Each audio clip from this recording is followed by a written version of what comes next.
ದಿನ ವಿಡಿಯೋ ಶುರು ಮಾಡ್ತಾ ಇದ್ದೀನಿ. ಇದೇ ಮೊದಲ ಬಾರಿ ನಮ್ಮ ಚಾನಲ್ ನೋಡ್ತಾ ಇದ್ದರೆ ದಯವಿಟ್ಟು ಸಬ್ಸ್ಕ್ರೈಬ್ ಮಾಡ್ಕೊಳ್ಳಿ, ಬೆಲ್ ಐಕನ್ ಪ್ರೆಸ್ ಮಾಡಿ, ಪ್ಲೀಸ್ ನಮಗೆ ಸಪೋರ್ಟ್ ಮಾಡಿ. ಇವತ್ತು ತಂದೂರಿ ಚಿಕನ್ ಬಿರಿಯಾನಿ ಮಾಡ್ತಾ ಇದ್ದೀನಿ, ಬನ್ನಿ ನೋಡೋಣ ಹೇಗಿದೆ. ಈಗ 1 kg ಜೀರಾ ಸಾಂಬಾರ್ ರೈಸ್ ತೊಗೊಂಡಿದ್ದೀನಿ. ಈ ಕಪ್ಪಲ್ಲಿ 5 ಗ್ಲಾಸ್ ಬಂದಿದೆ ನೋಡಿ, ಅದು ಅರ್ಧ ಗಂಟೆ ಮುಂಚಿತವಾಗಿ ನೆನೆಸಿಟ್ಕೊಂಡಿದ್ದೀನಿ. ಇದಕ್ಕೆ 1 kg ಚಿಕನ್ನು ತೊಗೊಂಡಿದ್ದೀನಿ, ಚೆನ್ನಾಗಿ ವಾಶ್ ಮಾಡಿ ಇಟ್ಕೊಂಡಿದ್ದೀನಿ. ಚಿಕನ್ನ 1 ಕೈ ಹಿಡಿ ಪುದೀನ, 1 ಕೈ ಹಿಡಿ ಕೊತ್ತಂಬರಿನ ಮಿಕ್ಸಿ ಜಾರ್ಗೆ ಪೇಸ್ಟ್ ಮಾಡೋಕ್ಕಿಟ್ಟಿದ್ದೀನಿ. ರುಚಿಗೆ ತಕ್ಕಷ್ಟು ಉಪ್ಪು, ತುಪ್ಪ, ಬಿರಿಯಾನಿ ಮಸಾಲ, ಚಕ್ಕೆ ಲವಂಗ ಸೋಂಪು, ಗರಂ ಮಸಾಲ ಒಂದು ಅರ್ಧ ಸ್ಪೂನು, ಒಂದು 5 ಹಸಿಮೆಣ್ಸಿನ್ಕಾಯಿ, 1 ಟೇಬಲ್ ಸ್ಪೂನ್ ಚಿಲ್ಲಿ ಪೌಡರು, 6 ಟೊಮೊಟೊನ ಮೀಡಿಯಮ್ ಸೈಜ್ದ ಮಿಕ್ಸಿಲಿ ಪೇಸ್ಟ್ ಮಾಡಿ ಇಟ್ಕೊಂಡಿದ್ದೀನಿ. ತಂದೂರಿ ಚಿಕನ್ ಮಸಾಲ ತಗೊಂಡಿದ್ದೀನಿ ಚಿಕನ್ ಮ್ಯಾರಿನೇಟ್ ಮಾಡೋದಕ್ಕೆ. ಅದಕ್ಕೆ ಫುಡ್ ಕಲರ್ ತಗೊಂಡಿದ್ದೀನಿ. 200 ml ಅಷ್ಟು ಆಯಿಲ್ ತಗೊಂಡಿದ್ದೀನಿ. 6 ಮೀಡಿಯಮ್ ಸೈಜ್ ಈರುಳ್ಳಿನ 1 kgಗೆ 6 ಈರುಳ್ಳಿ ಯೂಸ್ ಮಾಡ್ತಾಯಿದ್ದೀನಿ. ಅದನ್ನ ಸ್ಲೈಸಾಗಿ ಕಟ್ ಮಾಡಿ ಉದ್ದ ಇಟ್ಕೊಂಡಿದ್ದೀನಿ. ಈಗ ಚಿಕನ್ ಮ್ಯಾರಿನೇಟ್ ಮಾಡೋದಕ್ಕೆ 1 ಸ್ಪೂನು ಉಪ್ಪು ಹಾಕ್ತಾಯಿದ್ದೀನಿ. ಚಿಕನ್ಗೆ ಎಷ್ಟು ಬೇಕು ಅಷ್ಟೇ ಹಾಕ್ತಾಯಿದ್ದೀನಿ, ಮಸಾಲೆಗೆ ನಾನು ಬೇರೆ ಹಾಕ್ತೀನಿ.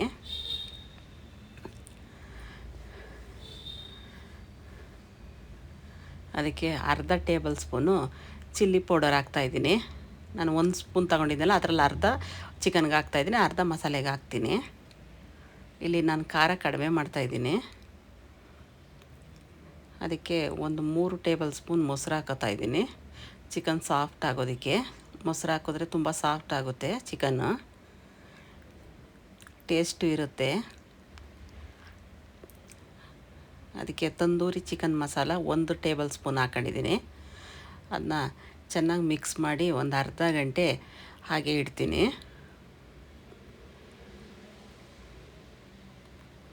ಈಗ ಒಂದು ಸ್ಟವ್ ಮೇಲೆ ಒಂದು ಪಾತ್ರೆ ಇಟ್ಟು ಅದಕ್ಕೆ 200 ml ಆಗುವಷ್ಟು ಆಯಿಲ್ ಹಾಕ್ಕೊಂಡಿದ್ದೀನಿ. 2-3 ಟೇಬಲ್ ಸ್ಪೂನು ತುಪ್ಪ ಹಾಕ್ಕೊಂಡಿದ್ದೀನಿ. ಅದಕ್ಕೆ ಬಿರಿಯಾನಿ ಮಸಾಲೆ ಎಲ್ಲ ಹಾಕ್ತಾಯಿದ್ದೀನಿ. ಏಲಕ್ಕಿಕಾಯಿ, ಚಕ್ಕೆ ಲವಂಗ ಸೋಂಪು, ಸ್ಟಾರ್ ಎಲ್ಲ ಹಾಕಿದ್ದೀನಿ. ಸ್ವಲ್ಪ ಅದು ಬಿಸಿ ಆದಮೇಲೆ 2 ಈರುಳ್ಳಿ ತೊಗೊಂಡಿದ್ನಲ್ಲ 6 ಈರುಳ್ಳಿನ ಸ್ಲೈಸಾಗಿ ಅದನ್ನು ಹಾಕ್ತಾಯಿದ್ದೀನಿ. ಅದನ್ನು ಚೆನ್ನಾಗಿ ಫ್ರೈ ಚೆನ್ನಾಗಿ ಬ್ರೌನ್ ಕಲರ್ ಬರೋ ತನಕ ಫ್ರೈ ಮಾಡೋದ. ಇದೇ ಮೊದಲ ಬಾರಿ ನಮ್ಮ ಚಾನಲ್ ನೋಡ್ತಾ ಇರೋರು ದಯವಿಟ್ಟು ಸಬ್ಸ್ಕ್ರೈಬ್ ಮಾಡ್ಕೊಳ್ಳಿ, ಬೆಲ್ ಐಕನ್ ಪ್ರೆಸ್ ಮಾಡಿ, ಪ್ಲೀಸ್ ನಮಗೆ ಸಪೋರ್ಟ್ ಮಾಡಿ. ಚೆನ್ನಾಗಿ ಬ್ರೌನ್ ಕಲರ್ ಬರೋ ತನಕನೂ ಫ್ರೈ ಮಾಡಬೇಕು. ಈರುಳ್ಳಿ ಫ್ರೈ ಮಾಡೋ ಸ್ವಲ್ಪ ಲೇಟ್ ಆಗುತ್ತೆ ಅಷ್ಟೇ, ಇನ್ನು ಬಾಕಿದೆಲ್ಲ ಬೇಗ ಆಗೋಗುತ್ತೆ. ಈರುಳ್ಳಿ ಫ್ರೈ ಮಾಡೋ ಸ್ವಲ್ಪ ಲೇಟ್ ಆಗುತ್ತೆ. ಈಗ ಒಂದು ಸ್ಟವ್ ಮೇಲೆ ಒಂದು ತವ ಇಟ್ಟಿದ್ದೀನಿ. ಅದಕ್ಕೆ ಒಂದು 4-5 ಟೇಬಲ್ ಸ್ಪೂನು ಆಯಿಲ್ ಹಾಕೋತಾಯಿದ್ದೀನಿ. ಏಕೆಂದರೆ ಚಿಕನ್ ಮ್ಯಾರಿನೇಟ್ ಮಾಡಿದ್ನಲ್ಲ ಅದನ್ನ ಫ್ರೈ ಮಾಡಬೇಕು. ಈ ಚಿಕನ್ ಬಿರಿಯಾನಿನೇ ಟೇಸ್ಟ್ ಬೇರೆ. ಮಾಮೂಲಿ ಚಿಕನ್ಗೆ ಮಸಾಲೆ ಜೊತೆನೇ ಚಿಕನ್ ಹಾಕ್ತೀವಿ, ಅದರಲ್ಲಿ ಇದೇ ಸಪ್ರೇಟ್, ಇದೇ ಒಂಥರ ಡಿಫ್ರೆಂಟಾಗಿ ಮಾಡ್ತಾ ಇರೋದು. ನಾನು ಕೆಲಸ ಮಾಡೋ ಮನೆಯಲ್ಲಿ ಮಾಡಿಸಿದ್ರು, ಅದಕ್ಕೆ ನಮ್ಮ ಮನೇಲೂ ನಾನು ಬಂದು ಟ್ರೈ ಮಾಡ್ತಾಯಿದ್ದೀನಿ ಯಾವ ಥರ ಬರುತ್ತೆ ಅಂತ. ಅವ್ರು ಆಲೂಗೆಡ್ಡೆ ಸೇರಿಸಿದ್ರು, ಅದನ್ನು ನಾನು ಆಲೂಗೆಡ್ಡೆ ಸೇರಿಸ್ತಾ ಇಲ್ಲ. ನಮ್ಮ ಮನೆ ಆಲೂಗೆಡ್ಡೆ ನಮ್ಗೆ ಇಷ್ಟ ಆಗೋದಿಲ್ಲ ಅಂತ ಆ ಮಸಾಲೆಗೆ ಆಲೂಗೆಡ್ಡೆನೂ ಹಾಕಿದ್ರು ಅವರು. ನೋಡಿ ಈ ಥರ ಎಲ್ಲ ಚೆನ್ನಾಗಿ ಫ್ರೈ ಮಾಡ್ಕೋಬೇಕು ಒಂದು 5 ನಿಮಿಷ. ಶುಂಠಿ ಬೆಳ್ಳುಳ್ಳಿ ಪೇಸ್ಟ್ ಅವಾಗ ತೋರ್ಸೋಕ್ಕಾಗಿಲ್ಲ, ತಂದಿರಲಿಲ್ಲ, ಇವಾಗ ತಂದರು, ಅದಕ್ಕೆ ಇವಾಗ ತೋರಿಸ್ತಾ ಇದ್ದೀನಿ. ನೋಡಿ ಇಷ್ಟು ಫ್ರೈ ಮಾಡಬೇಕು. ಒಂದು 5 ನಿಮಿಷ ಫ್ರೈ ಮಾಡಿಕೊಂಡ್ರೆ ಸಾಕು, ಇನ್ನು ಮಸಾಲೆಲೆಲ್ಲ ಕುಕ್ ಆಗೋಗುತ್ತೆ ಅದು. ನಾನು ಅರ್ಧ ಚಿಕನ್ ಆಗುವಷ್ಟು ಇಲ್ಲಿ ಫ್ರೈ ಮಾಡ್ತಾಯಿದ್ದೀನಿ. ಇನ್ನು ಅರ್ಧ ಚಿಕನ್ನು ಮತ್ತು ನೆಕ್ಸ್ಟ್ ರೌಂಡ್ ಫ್ರೈ ಮಾಡಿಡ್ತೀನಿ ಅದನ್ನ. ಏಕೆಂದರೆ ಅದು ತವ ಹಿಡಿಯೋದಿಲ್ಲ, 1 kgದು ಸರಿಯಾಗಿ ಫ್ರೈ ಆಗೋದಿಲ್ಲ ಅಂತ ಅರ್ಧ ಅಷ್ಟು ಫ್ರೈ ಮಾಡಿದ್ದೀನಿ. ಇನ್ನು ಅರ್ಧ ಇವಾಗ ಹಾಕ್ತೀನಿ.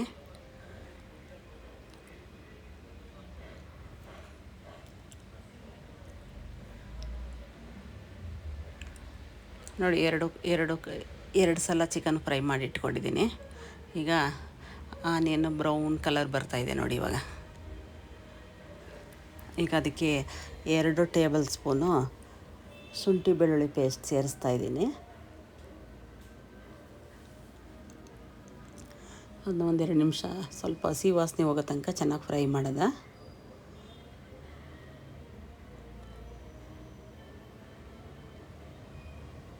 ಅದಕ್ಕೆ ಅರ್ಧ ಟೇಬಲ್ ಸ್ಪೂನು ಚಿಲ್ಲಿ ಪೌಡರ್ ಇತ್ತಲ್ಲ ಅದನ್ನ ಹಾಕ್ತಾಯಿದ್ದೀನಿ. ಇನ್ನು ಅರ್ಧ ನಾನು ಚಿಕನ್ ಮ್ಯಾರಿನೇಟ್ ಮಾಡಿದ್ನಲ್ಲ, ಇನ್ನು ಅರ್ಧ ಅದಕ್ಕೆ ಹಾಕ್ತಾಯಿದ್ದೀನಿ. ನೋಡಿ, ಬಿಸಿ ಆಯಿಲ್ಗೆ ಹಾಕಿದ ತಕ್ಷಣ ಎಷ್ಟು ಕಲರ್ ಬರುತ್ತೆ ಅದು.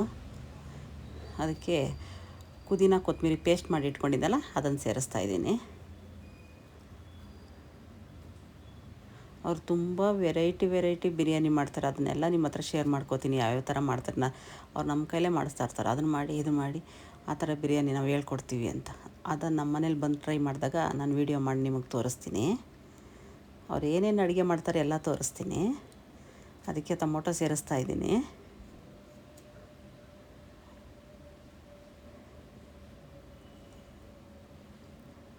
ಅದಕ್ಕೆ 5 ಹಸಿಮೆಣ್ಸಿನ್ಕಾಯಿ ಹಾಕಿದ್ದೀನಿ. ನಿಮಗೆ ಬೇಕಾದರೆ ನಿಮಗೆ ಎಕ್ಸ್ಟ್ರಾ ಹಾಕೋಬೋದು. ನಾವು ಇಲ್ಲಿ ಖಾರ ಕಡಿಮೆ ಮಾಡ್ತಾಯಿದ್ದೀನಿ ನಾನು.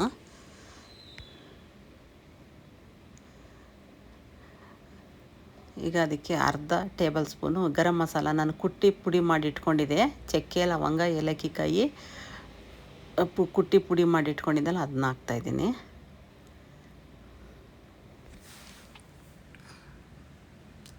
ಇದನ್ನು ಒಂದೆರಡು ನಿಮಿಷ ಚೆನ್ನಾಗಿ ಫ್ರೈ ಮಾಡಬೇಕು, ಸ್ವಲ್ಪ ಹಸಿ ವಾಸನೆ ಹೋಗೋ ತನಕ. ಇವಾಗ ಆಯಿಲ್ ಬಿಡೋ ತನಕನೂ ಫ್ರೈ ಮಾಡಬೇಕು. ನೋಡಿ, ಆಯಿಲ್ ಬಿಡ್ತು ಇವಾಗ.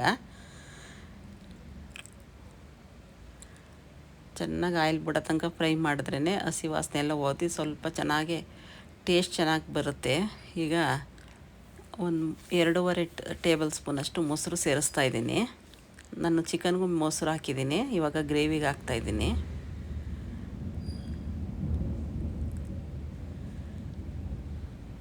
ನೀವೊಂದು ಸಲ ಟ್ರೈ ಮಾಡಿ ನೋಡಿರಿ, ಯಾವ ಥರ ಬಂತು ಅಂತ ಕಮೆಂಟ್ಸ್ ಬಾಕ್ಸಲ್ಲಿ ಕಮೆಂಟ್ ಮಾಡಿ ತಿಳಿಸಿ. ತುಂಬ ರುಚಿಯಾಗಿರುತ್ತೆ, ಒಂದು ಸಲ ಟ್ರೈ ಮಾಡಿ.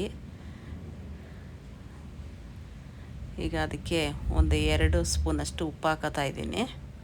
ಈ ಮಸಾಲೆಗೆ ಎಷ್ಟು ಬೇಕೋ ಅಷ್ಟು ಉಪ್ಪು ಹಾಕ್ತಾಯಿದ್ದೀನಿ.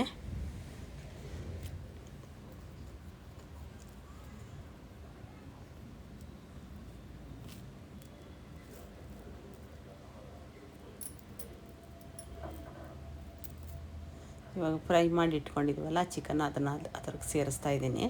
ಈಗ ತವಾದಲ್ಲಿ ಫ್ರೈ ಮಾಡಿದ್ನಲ್ಲ, ಆ ತವ ತೊಳ್ಕೊಂಡು ಆ ನೀರು, ಆ ಪಾತ್ರೆಯಲ್ಲಿರೋ ನೀರೆಲ್ಲ ಸೇರಿಸಿ 1 ಗ್ಲಾಸ್ ಕರೆಕ್ಟಾಗಿ ಆಗುವಷ್ಟು ನೀರು ಹಾಕಿ ಅದರೊಳಗಡೆ ಹಾಕ್ತಾಯಿದ್ದೀನಿ. ಮತ್ತು ಎಕ್ಸ್ಟ್ರಾ ನೀರು ಸೇರಿಸ್ತಾ ಇಲ್ಲ ಇದಕ್ಕೆ.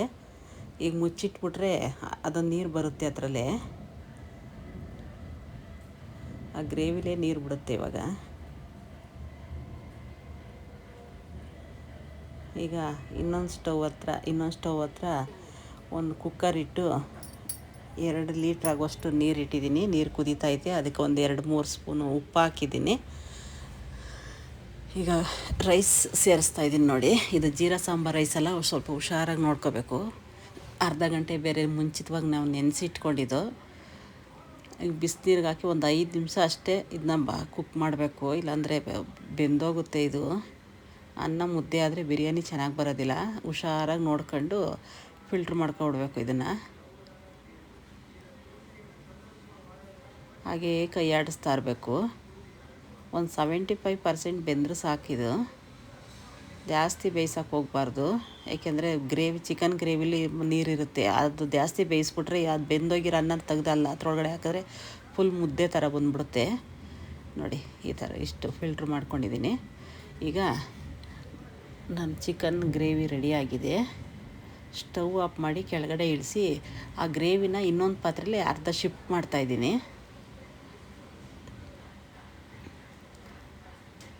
ನೋಡಿ, ಅರ್ಧ ಶಿಫ್ಟ್ ಮಾಡ್ಕೊಂಡಿದ್ದೀನಿ.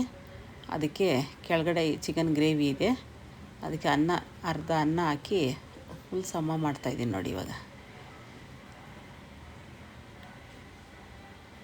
ಈಗ ಮತ್ತೆ ಚಿಕನ್ ಗ್ರೇವಿ ಹಾಕ್ತಾಯಿದ್ದೀನಿ.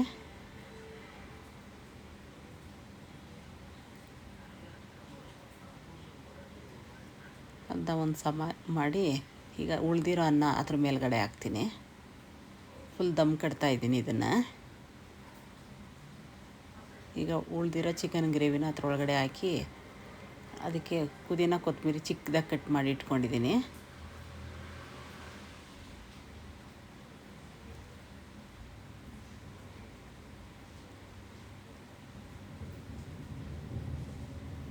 ಇವಾಗ ಇದನ್ನು ಹಾಕ್ತಾಯಿದ್ದೀನಿ ನೋಡಿ. ಈ ವಿಡಿಯೋ ಇಷ್ಟ ಆದರೆ ದಯವಿಟ್ಟು ಲೈಕ್ ಮಾಡಿ, ಶೇರ್ ಮಾಡಿ, ಕಮೆಂಟ್ ಮಾಡಿ, ನಿಮ್ಮ ಫ್ರೆಂಡ್ಸ್ಗೆಲ್ಲ ಕಳಿಸಿ. ಪ್ಲೀಸ್ ಸಪೋರ್ಟ್ ಮಾಡಿ, ಸಬ್ಸ್ಕ್ರೈಬ್ ಮಾಡ್ಕೊಳ್ಳಿ. ಇವಾಗ ಫುಡ್ ಕಲರ್ ಹಾಕ್ತಾಯಿದ್ದೀನಿ ನೋಡಿ.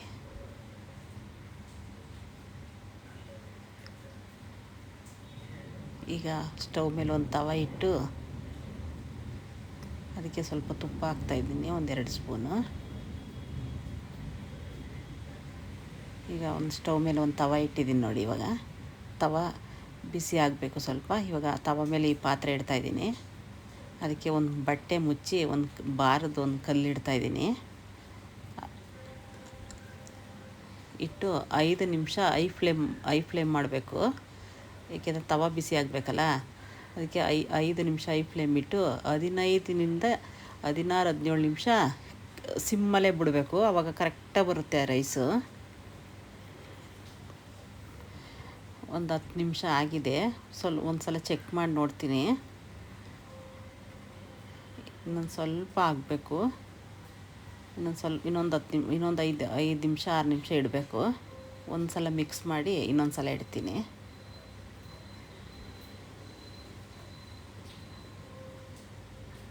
ಹುಷಾರಾಗಿ ನೋಡ್ಕೋಬೇಕು. ಜೀರಾ ರೈಸ್ ಎಲ್ಲ ಸ್ವಲ್ಪ ಮುದ್ದೆ ಆಗಿದ್ರೆ ಫಸ್ಟ್ ಅದನ್ನು ಕರೆಕ್ಟಾಗಿ ಮುದ್ರೆಗೆ ಬರಬೇಕು ರೈಸು.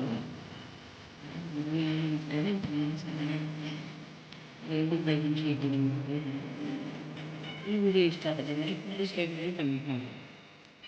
Thank you.